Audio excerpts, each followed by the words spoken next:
Hindi, siya naman nag-ano eh. Hindi ka gulong lang umabot sa akin eh. Pero may hina na.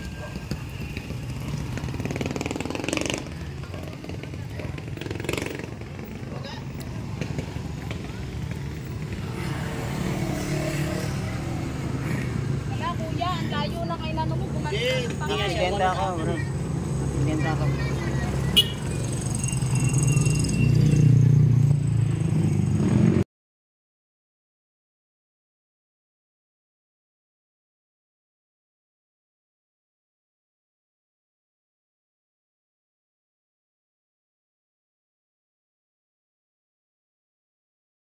Laki ng pagkakaiba ng tuhod ni Kahimas.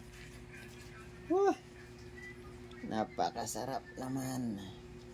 Ang laki ng gasgas. Aksidente si Kahimas.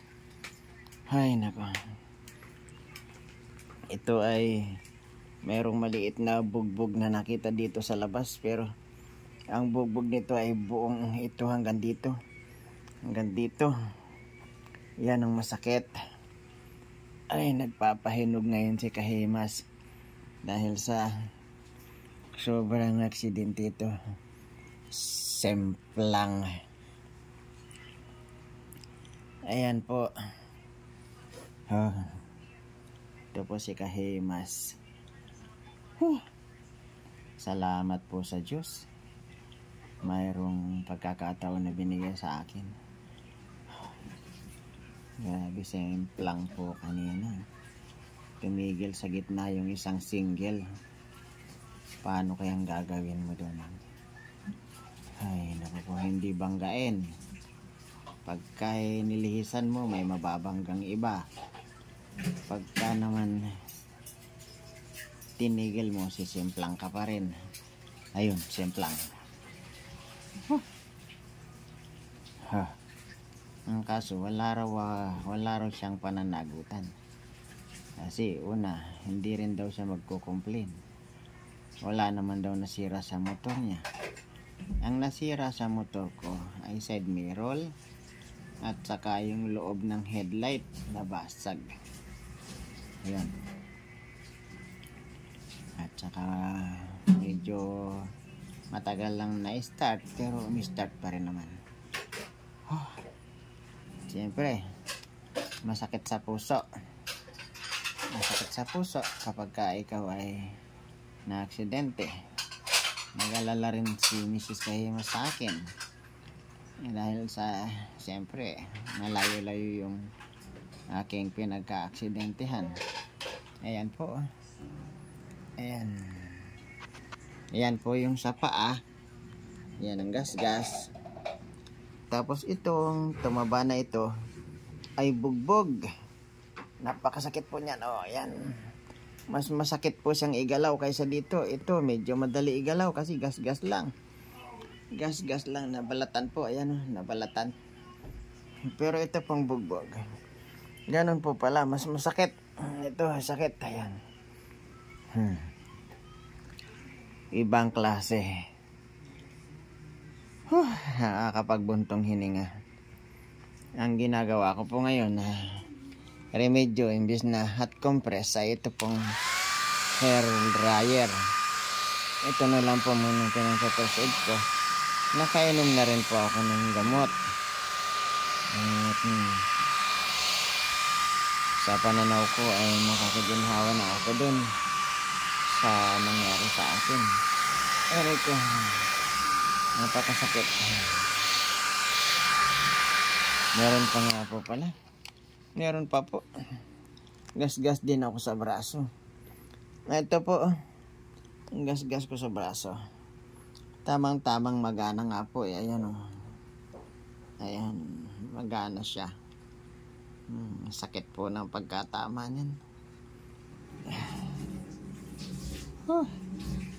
Sobrang hirap.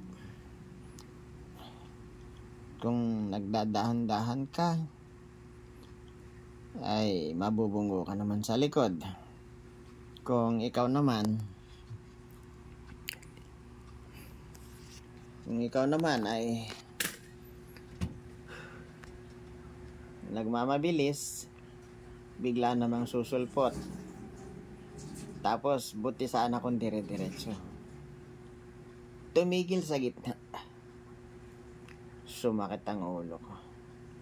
Di ko alam kung paano i-depensa. Pagka pinabayaan mong nakatayo ang motor, maraming madadamage. Ibinuwal ko ang motor. Gulong lang sa unahan ang nasapul ko. Ni hindi nga umuga yung pangunahan niyang gulong. Ay, no. Tapos ayaw niya magpakita ng lisensya. Dahil marami daw siyang lisensyadong kung gusto kong makita. Hindi ka ako yun ang gusto kong makita. Binidyo ko naman yung kanyang plate number. Ay, yun ang hindi ko lang alam kung kaya pwedeng i-public yun. Tatakpan ko na lang. Kung sakali na kailangan, saka ko na lang bubuksan. At ipapakita yung original video. Sumasakit ang ulo ko dito sa nangyari sa akin. Ayan. Pahinog ka, kahimas. At pagaling ka.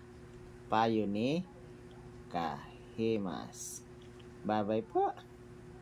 Sigurado bukas ang sakit ng katawan ko nito. Shout out na lang po sa lahat ng aking mga taga-subaybay at ang matityagang viewers at ang mga subscriber namin na patuloy na naghihintay ng magandang vlog. Pasensya na po kayo sa mga vlog ko. Kahimas TV po. Sa inyo ay nagpapasalamat sa inyong pagtsutsaga. Ka-business po, special thanks. Ka-business official, Papa Dins TV, Ka-business family, special thanks po. Kagwang wakiwak, kawaki, ayi, support po natin yan. At si Mama Linda official vlog. Tapos po si Sister May, Pretty May. Pasensya na po, masakit ang sugat ko kaya ang mga iba pa po ay hindi na po muna ako masyashoutout. Papahinga po muna ako at magpapahinog. Bukas po ay i-update po kayo kung paano po ang mangyayari sa akin. Salamat po.